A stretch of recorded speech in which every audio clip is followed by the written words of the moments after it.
Você acha ou já achou que precisava de batedeira para sovar pão, de forno especial para fazer esses pães que eu mostro no meu Instagram e no meu YouTube? Mas sabe o que acontece, gente? Tem uma galera aí na internet, a gente vive na era da informação, então a gente vê coisa para tudo quanto é lado. E tem uma galera aí na internet que fica mostrando um monte de equipamento caro, forno caro, batedeira cara, né? Batedeira aí de mais de R$ 2.000, fala que sova o pão.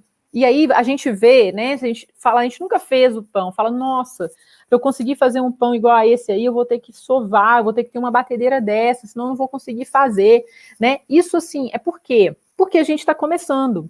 E aí a gente acha que precisa ter um equipamento desse, uma batedeira lá de R$ 2.000, para conseguir sovar o pão, para conseguir ter um miolo lindo, cheio de alvéolos. E essa informação vem de padeiros de internet. Essa informação também vem de padeiros profissionais, que têm muitos anos de experiência e que usam esses equipamentos de forma profissional, né, para produção. Então, você acha que você, que está começando agora, precisa ter o equipamento que uma pessoa que faz pão há muito tempo já tem, porque ela já construiu uma história, já tem habilidade, já tem conhecimento e precisa desses equipamentos efetivamente. A verdade é que essa é a razão desse fato desses equipamentos caros, né, te impedirem de aprender. É por isso que eu estou aqui, porque eu acho que isso é um grande obstáculo para as pessoas que mal começaram ou que estão interessadas em começar a começar.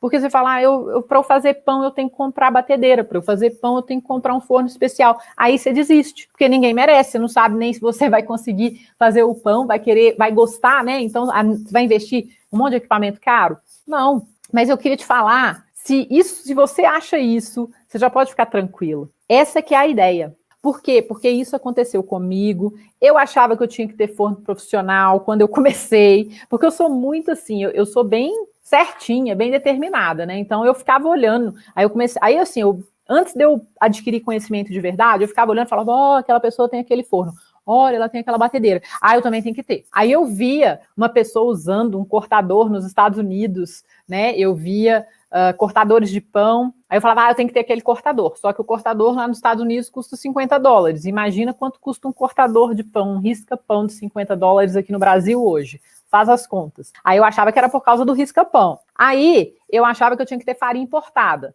Imagina quanto custa farinha importada aqui no Brasil e a dificuldade que é a gente conseguir trazer essas farinhas para nossa casa. E farinha é equipamento, tá?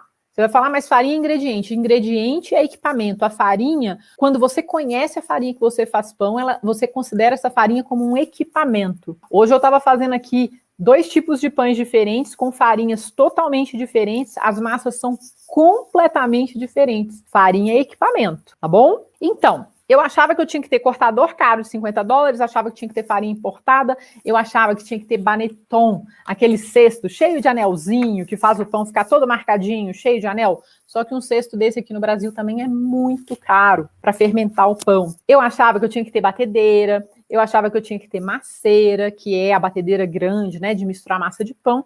E eu achava até que a minha geladeira não era boa o suficiente para fermentar a massa e que eu tinha que comprar uma fermentadora especial, tá? Que a fermentadora é o que os padeiros que têm uma produção muito grande têm para ajudar no controle da fermentação. Inclusive, eu falei sobre isso em outra aula. Eu achava que eu tinha que ter uma fermentadora, porque só aí que meu pão ia dar certo.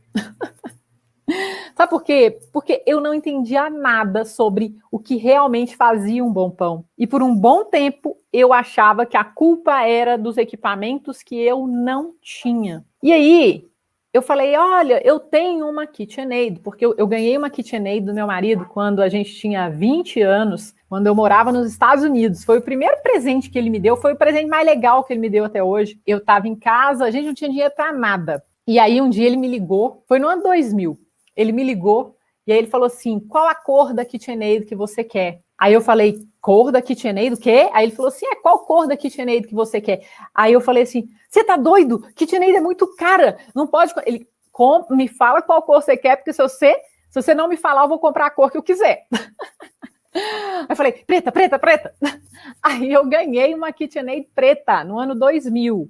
Nós estamos em 2021 e até hoje eu tenho a minha KitchenAid preta. E eu falei, vou usar minha KitchenAid porque aí eu vou conseguir fazer um pão maravilhoso cheio de alvéolo. Só que não aconteceu. Não aconteceu. Aí eu falei, eu preciso de uma maceira, porque a KitchenAid não funciona. E assim foi, sabe? Assim foi. Mas aí, olha só, eu falei, peraí, não pode ser assim. E aí eu comecei a estudar. E aí eu mudei a minha mentalidade.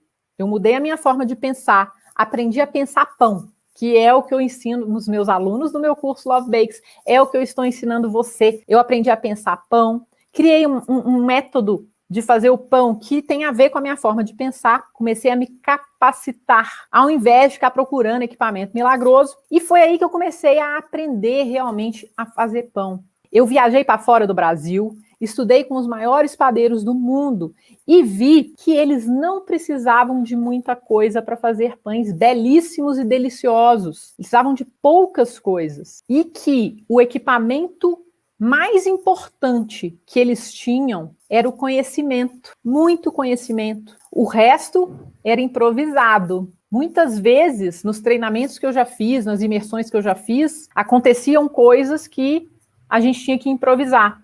E os equipamentos que a gente usava para improvisar eram muito simples. Não precisava de nada muito complicado, não. E eu estou falando aí dos melhores padeiros do mundo, dos mais competentes, que fazem pães incríveis, que são meus professores. Entre eles o Cláudio Perrando, a Vanessa Kimball, lá da Inglaterra, o Cláudio é europeu. Então eu vi que se eles não precisavam de muita coisa e que o que eles precisavam estava aqui na cabeça deles, falei, então também não preciso não. E aí eu comecei a focar em conhecimento e esse fazer pão de fermentação natural, usando a minha cabeça, usando conhecimento, virou uma das minhas grandes paixões. Todos os dias eu aprendo quando eu faço pão, quando eu ensino. Não recomendo usar panela de inox, tá, pessoal? A panela de inox não retém calor muito bem, a não ser que você tenha uma panela de inox muito boa, daquela de 3 camadas, que tem boa retenção de calor. Ela é grossa, a panela de inox normalmente é grossa e ela não retém o calor legal. A de alumínio, quando você tem um forno muito quente, muito bom, ela é fininha, então o calor vai e passa por ela rapidamente para o pão. A de inox dá uma segurada no calor, dependendo da panela de inox, eu não recomendo não. Já a panela de ferro é a melhor panela que você pode investir para fazer pão. Por quê? Porque ela retém o calor demais, ela tem uma excelente retenção de calor e ela meio que faz um forno dentro do seu forno. Então, mesmo que o seu forno não seja muito bom, quando você tem uma panela de ferro, ele fica melhor, porque a panela de ferro segura o calor todo ali dentro. E o vapor também, tá bom? Você consegue comprar panela de ferro na internet, é só você colocar no Google o que você acha, tá joia? Então eu recomendo a panela de ferro. Agora, panela de barro, panela de pedra, você precisa testar para ver. A vedação da panela é muito importante. Se a tampa da sua panela não veda direito, aí não adianta, tá? Tem que ter uma boa vedação. E o tamanho dessa panela vai ser compatível com o tamanho do seu pão. Se o seu pão é maior, a panela tem que ser maior. Se o seu pão é menor, a panela pode ser menor.